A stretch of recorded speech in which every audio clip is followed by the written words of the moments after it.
सुनते हो? शाम को चूल्हा जलाने के लिए लकड़ियाँ खत्म हो गई हैं। शाम को आते हुए ले आना, भूल मत जाना, नहीं तो भूखा सोना पड़ेगा। नदी के पास पहुंचा, जहां उसने अपना जाल पानी में फेंकना शुरू किया। सूरज नदी में मछलियां पकड़ने गया, मगर आज किस्मत उसके साथ नहीं थी। उसे एक भी मछली नहीं मिली। आज तो किस्मत ही खराब है। तभी सूरज ने देखा कि उसके जाल में एक सुनहरी मछली फंस गई है। उसे देखकर सूरज हैरान हुआ।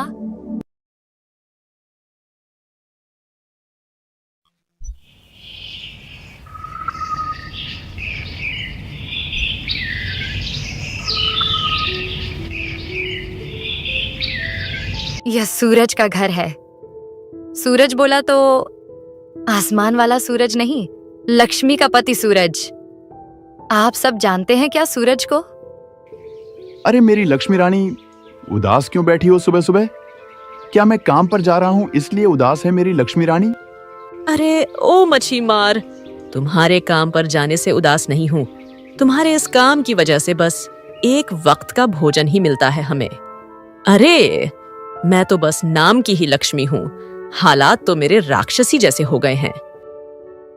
एक समय की बात है, रतनपुर नामक गांव में सूरज नाम का एक मछुआरा अपनी लालची पत्नी के साथ रहता था।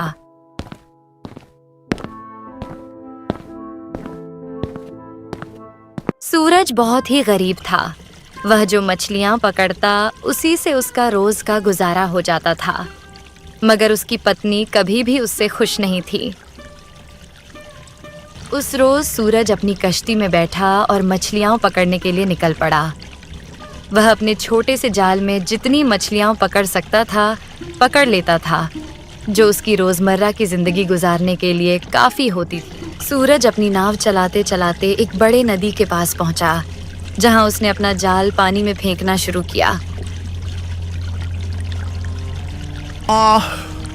ऊपर वाले, ऊपर वाले, आज कुछ अच्छी मछलियां पकड़ने दे, बस जिन्हें देखकर मेरी लक्ष्मी रानी खुश हो जाए और आज वह मुझ पर गुस्सा न करे, बस किसी तरह से।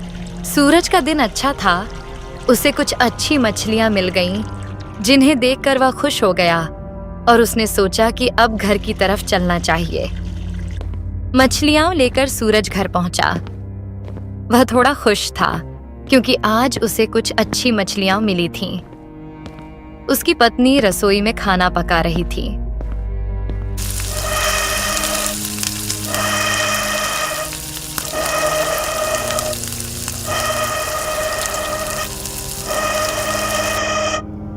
पूरा दिन काम किए जाओ, हालत तो राक्षसी जैसी हो गई है मेरी।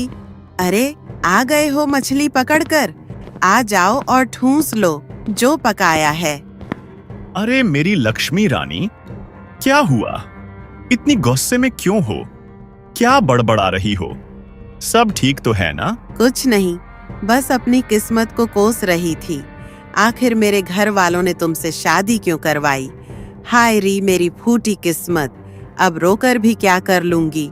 चलो जो खाना बना है वही खा लेती हूँ। दोनों ने भोजन किया, परंतु सूरज लक्ष्मी के इस व्यवहार से अत्यंत चिंतित था और मन ही मन विचार कर रहा था कि लक्ष्मी को किस प्रकार प्रसन्न किया जाए। अच्छा तो ये बात है, आज मेरी लक्ष्मी रानी खाने से खुश नहीं है। चलो एक काम करता हूँ, मैं राजू के घर से पता करता हूँ। आज जो मछलियां पकड़ी हैं उन्हें राजू को देकर उसके घर से कुछ अच्छा खाने को ले आता हूँ अपनी लक्ष्मी के लिए। इतना कहकर सूरज लक्ष्मी के लिए दोस्त के घर से कुछ अच्छा खाना लाने के लिए घर से निकल पड़ा।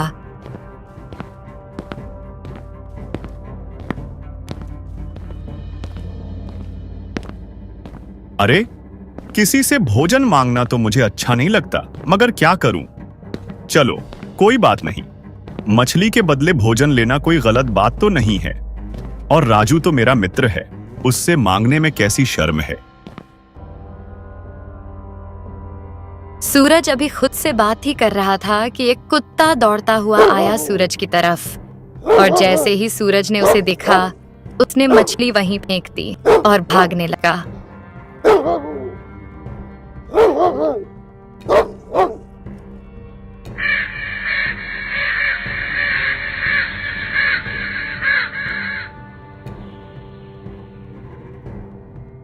अरे ये मच्छर कहाँ से आ गए? न दिन में चैन है न रात में हम। लक्ष्मी, किस्मत ने सबके लिए कुछ न कुछ सोचा होता है। हमें शुक्रगुजार होना चाहिए कि हमारे पास रहने को घर है, पहनने को कपड़े हैं, खाने को रोटी है। बस नाम की ही लक्ष्मी हूँ मैं। हालत तो राक्षसी जैसी हो गई है मेरी। पता नहीं मेरे माँ बाप ने क्या सोचकर तुमसे शादी कर दी। सारा दिन काम करो और रात को सुकून की नींद भी न मिले।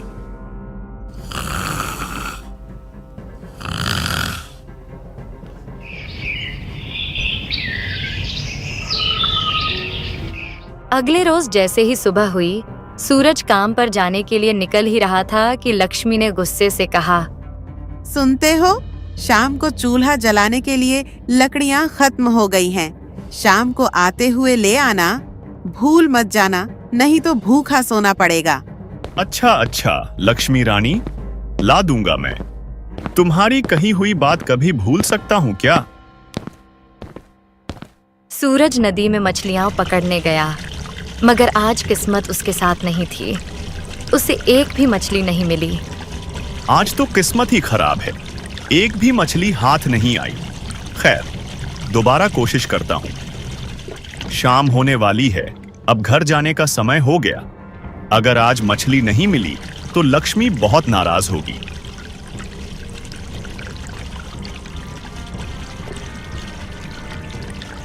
कुछ दिन ही बुरे होते हैं। यही सब सोचकर सूरज ने एक बार फिर से मछली पकड़ने के लिए जाल फेंका। इस बार उसे उम्मीद थी कि कोई न कोई मछली तो हाथ आएगी ही। तभी सूरज ने देखा कि उसके जाल में एक सुनहरी मछली फंस गई है। उसे देखकर सूरज हैरान हुआ और फिर बोला, अरे दादा रे, ये कैसी मछली है? मैंने पहले कभी ऐसी सुनहरी मछली नहीं देखी। अभी सूरज मछली के बारे में सोच ही रहा था कि मछली बोल उठी, ए मछली वाले, मुझे समुद्र में वापस जाने दो। इसके बदले जो मांगोगे मैं तुम्हें दूंगी। अरे तथा तुम बोल सकती हो? अरे ये कैसे हो सकता है? हाँ, और मुझ में जादुई ताकत भी है। तुम जो कहोगे मैं तुम्हें दूंगी, पर मुझे जाने दो। बेचारी कितनी दुखी लग रही है। शायद बचने के लिए झूठ बोल रही हो, मगर मैंने आज तक ऐसी मछली कभी नहीं देखी, वह भी बोलने वाली। तुम खास हो, तुम्हें ले जाना, बेचना या खाना सही नहीं होगा। जाओ, अपने घर जाओ, अपने परिवार के पास। लो, अब तुम आजाद हो, सुनहरी मछली। इतना कहकर सूरज ने मछली को पानी में छोड़ दिया और वहां से घर की तरफ चल पड़ा। तभी सुनहरी मछली बोली, मुझे जीवन देने के लिए धन्यवाद मछली वाले। मैं तुम्हारा एहसान कभी नहीं भूलूंगी। मुझे बताओ, अगर तुम्हारी कोई इच्छा हो तो मैं तुरंत पूरी कर दूंगी। सूरज ने सोचा कि यह मछली बचने के लिए ऐसा कह रही है। तब उसे याद आया, तुम बहुत नेक हो मछली वाले। मैं समझ गई कि तुम्हें कुछ नहीं चाहिए, लेकिन अगर कभी भी कुछ चाहिए हो तो समंदर के किनारे आकर पुकारना। ओ नन्ही सुनहरी मछली, ओ जल की रानी, आ जाओ जल की सतह पर, सुन लो मेरी कहानी, और मैं आ जाऊंगी तुम्हारी इच्छा पूरी करने। अरे, मैं कैसे भूल सकता हूँ? आज तो लक्ष्मी को खाना बनाने के लिए लकड़ियां चाहिए थीं। जाओ, ऐसा ही होगा, घर पर लकड़ियां मिलेंगी। घर लौटते हुए सूरज इसी सोच में था कि क्या वास्तव में वह सुनहरी मछली अपना वादा निभा पाएगी। वह परेशान था कि अगर मछली ने वादा नहीं निभाया तो लक्ष्मी पहले तो उसकी बात पर विश्वास ही नहीं करेगी, और दूसरा वह उस पर बहुत चिल्लाएगी। आज का दिन ही बहुत बुरा था। शायद मुझे वापसी पर लकड़ियां लेते आना चाहिए था। यही सब सोचते सोचते सूरज घर के करीब पहुंच गया। लेकिन जैसे ही उसकी नजर घर पर पड़ी, उसने देखा कि घर के बिल्कुल सामने लकड़ियों का अंबार लगा हुआ है। पहले तो उसे यकीन ही नहीं आया, फिर वह खुशी के मारे नाचने लगा। अरे ये तो सचमुच हो गया है। हा हा हा हा हा। अरे ये तो हो गया, सचमुच लकड़ियां आ गई हैं। लक्ष्मी, लक्ष्मी, इधर आओ, देखो कितनी सारी लकड़ियां हैं। ओ लक्ष्मी। क्या हुआ? गधे की तरह क्यों चीख रहे हो? अरे ये देखो लक्ष्मी रानी, इतनी सारी लकड़ियां हो। तो क्या हुआ? पहली बार तो लकड़ियां नहीं लाए हो। हाँ हाँ, पर ये कुछ ज्यादा हैं। मेरी बात सुनो और जो मैं कह रहा हूं उस पर यकीन करो। आज मेरे जाल में एक सुनहरी मछली फंसी थी, इंसानों की तरह बात करने वाली मछली। उसने मुझसे कहा कि अगर मैं उसे जाने दूं तो वह मेरी कोई भी इच्छा पूरी कर देगी। मैंने उसे जाने दिया और उसने मुझसे मेरी इच्छा पूछी। मुझे याद आया कि तुमने कहा था कि लकड़ियां ले आना, तो मैंने लकड़ियां ही मांग ली। उसने कहा जाओ, ऐसा ही होगा।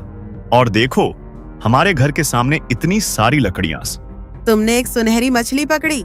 हाँ, वो भी इंसानों की तरह बोलने वाली और इच्छाएं पूरी करने वाली भी।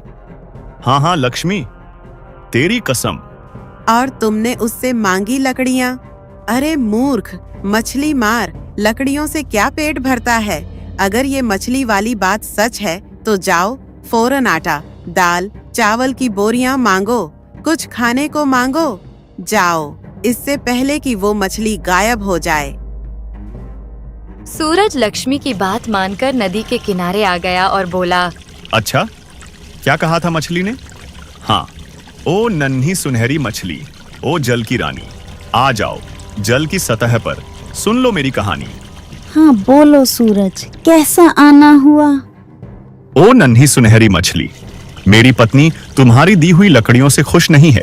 उसने कहा है कि उसे खाने का सामान भी चाहिए, दाल, आटा, चावल वगैरह। अच्छा, तो ये बात है, तुम्हारी पत्नी को ये सब चाहिए? ठीक है, ऐसा ही होगा। सूरज तेजी से घर पहुंचा और देखा कि उसका घर अनाज की बोरियों से भरा हुआ है। वह अनाज महीनों के लिए काफी था। अब उसकी पत्नी भी बहुत खुश थी। घर में शांति थी, लेकिन सिर्फ कुछ दिनों के लिए। और फिर एक दिन लक्ष्मी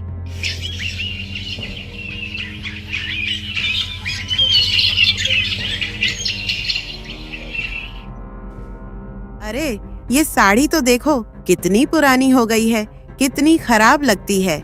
मेरी सहेलियां तो मुझ पर हंसती हैं। अरे अब क्या हुआ मेरी लक्ष्मी रानी को? अब क्यों उदास है मेरी रानी? बस नाम की ही लक्ष्मी हूँ मैं, हालत तो राक्षसीनी जैसी हो गई है मेरी।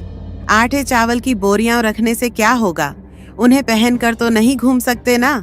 सुनो, उस सुनहरी मछली के पास जाओ और कुछ ढंग के कपड़े मांग लाओ। अरे क्या बात कर रही हो? अब कहाँ मिलेगी वो मुझे? क्यों? उसने ही तो कहा था कि जब भी कोई इच्छा हो आकर मांग लेना। तुम जाके कोशिश तो करो। अच्छा बाबा, जाता हूँ। अब तुमसे कोई बहस कर सकता है? सूरज लक्ष्मी की बात मानकर नदी के किनारे आ गया और बोला, ओ नन्ही सुनहरी मछली, ओ जल की रानी, आ जाओ जल की सतह पर, सुन लो मेरी कहानी। सूरज मछली के पास गया और जाकर उससे अच्छे कपड़े मांग लिए। लेकिन लक्ष्मी का लालच हर रोज बढ़ता ही जा रहा था। कभी कुछ मांगती तो कभी कुछ। एक दिन लक्ष्मी सूरज से बोली, अजी सुनते हो, मैं सोच रही थी क्या फायदा इन लकड़ियों का, पेट भर खाने का, इन खूबसूरत कपड़ों का, जब हम अपने घर में सुकून से सो भी न सकें। कम से कम एक आलीशान घर तो होना ही चाहिए। अब बस करो लक्ष्मी, अब मुझसे ये सब नहीं होगा। क्यों नहीं होगा? तुम्हें सुनहरा मौका मिला है और तुम इसे गंवा रहे हो। अच्छा अच्छा, जाता हूँ, मगर ये आखिरी बार है, याद रखना लक्ष्मी। हाँ हाँ, जाओ जाओ, आखिरी बार। ही सुनहरी मछली, ओ जल की रानी, आ जाओ जल की सतह पर, सुन लो मेरी कहानी। सूरज ने लक्ष्मी के कहने पर मछली से एक खूबसूरत घर की मांग की और लक्ष्मी को एक शानदार घर मिल भी गया। मगर लक्ष्मी का लालच बढ़ता ही जा रहा था। देखो, अब हमारे पास सब कुछ है, अब हमें किसी चीज की जरूरत नहीं है, लेकिन मुझे डर सताता है कि अगर यह सब कुछ छिन गया तो हम फिर से गरीब हो जाएंगे। अब बस एक काम कर दो। नहीं लक्ष्मी, मैं अब नहीं जाऊंगा। तुम्हारे पास दिमाग है या नहीं?